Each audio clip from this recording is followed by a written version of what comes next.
আরে ভাই আপনি নামাজ বাদ দেন। অনেক সময় থেকে দেখতেছি আপনি নামাজ পড়তেছেন আর এদিক এরকম এরকম করে এদিক সেদিক তাকাচ্ছেন। এটা আপনি কি নামাজ পড়তেছেন? এরকম করে তো নামাজ পড়া যায় না। নামাজে কখনো এদিক সেদিক তাকানো যাবে না। এতে তো আপনার নামাজে কোনো মনোযোগে নাই। আপনি যে নামাজ পড়তেছেন আপনার আকর্ষণেই নামাজের মধ্যে নাই। আপনি বারবার এদিকে তাকাচ্ছেন, সেদিকে তাকাচ্ছেন, মনে হয় যেন কি চিন্তা ভাবনা করতেছেন, কে আসতেছে না আসতেছে সব আপনি দেখতেছেন। তো এইরকম করে কখনো কি নামাজ আদায় করা যাবে না। রাসূল সাল্লাল্লাহু আলাইহি ওয়াসাল্লামকে জিজ্ঞাসা করা হলো, ইয়া রাসূলুল্লাহ, যে নামাজে এদিক সেদিক তাকানো এটা কি? রাসূল সাল্লাল্লাহু আলাইহি ওয়াসাল্লাম বললেন, এটা হলো শয়তানের ছো মারা। কি মারা? শয়তান ছো মারা। এভাবে শয়তান মানুষের নামাজে ছো মেরে মানুষের নামাজের আকর্ষণটা সে কেড়ে নেয়।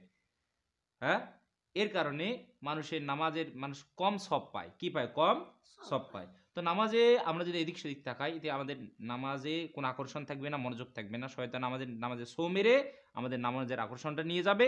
এর কারণে আমরা কি পাবো? সব কম পাবো। এই কারণে রাসূল সাল্লাল্লাহু আলাইহি ওয়াসাল্লাম বলছেন, তোমরা যখন নামাজ যখন শুরু করবা, তখন তোমরা আল্লাহু আকবার বলে নামাজ শুরু করবা। দাঁড়ানো অবস্থায় দেখতে হবে সেজদার জায়গায়। কোথায় দেখতে হবে? সেজদার জায়গায়। এরপরে আমরা যখন রুকুতে যাব, তখন চাইলে আমরা দুই পা যে আছে দুই পায়ের দিকে তাকাতে পারি, অথবা কি আমরা সেজদার জায়গায়ও তাকাতে পারি। এরপরে আমরা যখন সেজদায় যাব, সেজদায় যাওয়ার সময় আমরা সেজদার জায়গার দিকে তাকাবো। কোথায় তাকাবো?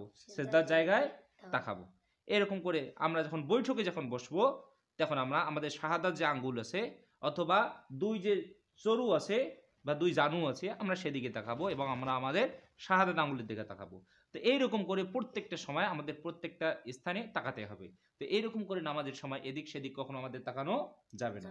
এটা করা নামাজের মধ্যে মাকরুহ, অপছন্দনীয় এই কাজ। এই কাজটা কখনো করা যাবে না।